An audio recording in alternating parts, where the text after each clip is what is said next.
I've been mulling over white replacement theory a lot recently. White replacement theory, for those of you who might not know, let me read directly from the Dictionary of Britannica. In the United States and certain other Western countries whose populations are mostly white, a far right conspiracy theory alleging, in one of its versions, that left leaning domestic and international elites, on their own initiative or under the direction of Jewish co conspirators, are attempting to replace white citizens with non whites, i.e., blacks, Hispanics, Asians, or Arab immigrants. The immigrants increase the presence in white countries, as the theory goes, in combination with their birth rates as compared with those of whites, which will enable new non-white majorities in those countries to take control of national political and economical institutions, to dilute and to destroy their host countries' distinctive cultures and societies, and eventually to eliminate the host country's white populations. Some adherents of replacement theory have categorized these predicted changes as white genocide. So I've been coming across this ideology more and more. And recently, I heard someone make quite a compelling argument. Because the majority of the public are worried by demographic change. The majority. It's not racist. It's not racist to say that England has to remain a majority white country. That's not racist. And exactly the same like Japan should remain a majority Japanese nation. If it was changing, how come it's only Western nations that have to accept this sort of diversity? Nowhere else has to. So unless you actually have this conversation and actually address the general public's fears, you leave the only people talking about this as ethno-nationalists. And ethno-nationalists are growing in number, growing in confidence. And if they're the only people addressing this specific topic of the conversation, then you leave people to join them, listen to them, and be radicalized by them. But what I don't understand is what's the difference between their position and your position on this issue? You're kind of basically saying the same thing, aren't you? No, they're saying that non-whites need to be expelled from this country, all of them. I'm saying that we need to address the Islamic demographic.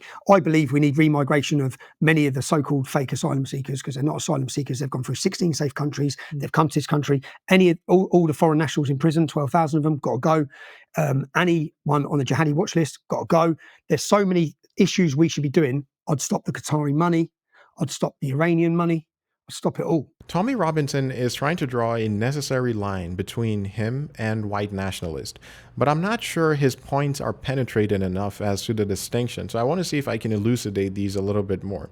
His fear is the erosion of the principles and the framework that has held their country together and held Western countries, broadly speaking, together for as long as it has, more than it does the race itself. We'll come back to that point in a bit, but also for people who believe in white replacement theory, some key words that are relevant to make someone an adherent of this ideology is that they have to think that there is some conspiracy afoot. And they also have to believe that it is malicious and malevolent in its intent. Without these, it is not white replacement theory anymore. One might, for example, believe that the natural development of a society is progressing towards a non-white population, and they might be concerned about that for identity reasons. It's the difference between someone saying, I don't like the weather, I have no control over it, it's happening naturally, but I don't like it, versus someone saying that there is some cabal of people out there who are controlling the weather to harm us. There's going to be a very different behavior that is manifested from both of these people, and they should not be lumped in the same group. If someone believes that there is a malicious intent, then they're more liable to act out in certain ways that are not compatible with our society or, our principles, right?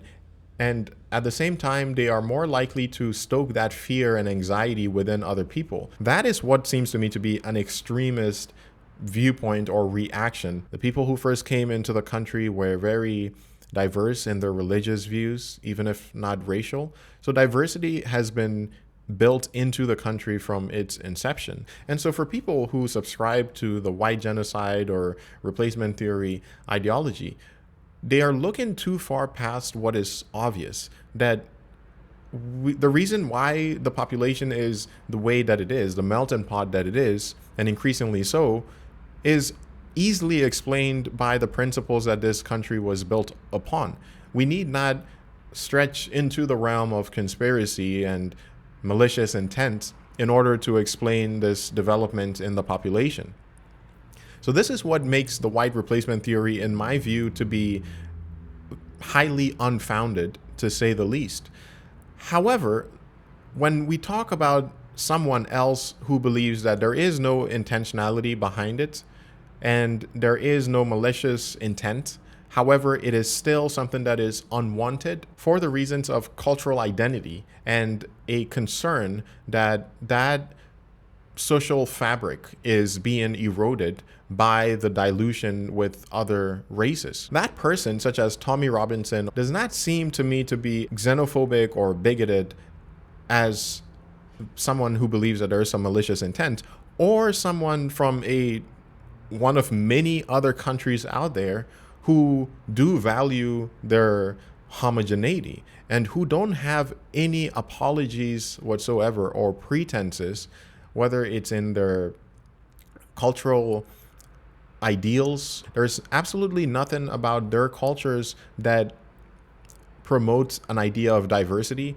And yet we don't criticize those people, right? We don't criticize Saudi Arabia or Japan or China for having legal and social frameworks that entrench their homogeneous populations, even while we castigate people who are expressing similar views about protecting their own cultural identity. Now, this is not to say that I agree with that view that the white population should be protected for cultural reasons. There has to be some consistency here, is the point that I'm trying to make. If we're going to condemn and vilify people on our side who believe that there's a cultural race that needs to be protected for historical and cultural reasons, we have to do so across the board. We have to also criticize that when we see it in other countries, when we see it in African countries, Asian countries, even European countries. We can't be so hypocritical and masochistic in calling it out and condemning it only when it appears in our population. So there's a bit of a hypocrisy there that needs to be reconciled. My own view is that it is, I wouldn't say wrong necessarily. It's not unethical per se, any more than any other desire for cultural preservation is unethical. But I do think it is unfounded across the board. I think this idea that the race of a person should determine whether or not they should enjoy certain freedoms in society is a completely superficial one. I think this should be more based on principles, and principles transcend skin color. If we have people from different races, different backgrounds who subscribe to the principles of freedom and democracy and justice and all of these other things that we value here in the West, I think they should be free. And so if we're going to argue against cultural identities being protected for white people, we should also have the same view towards any other cultural identity that is being protected, regardless of their race. We should be consistent about this. And to only criticize and condemn such cultural preservative views when it comes from people who are white, and not to do so when it comes from other people, is by definition racist, and by definition worse than the person whose views we are criticizing when we do that. This is all I have on this. If you have any interest and thoughts about this you'd like to share, please leave it in the comments. Feel free to like, subscribe, share if you feel so inclined. Thanks for watching.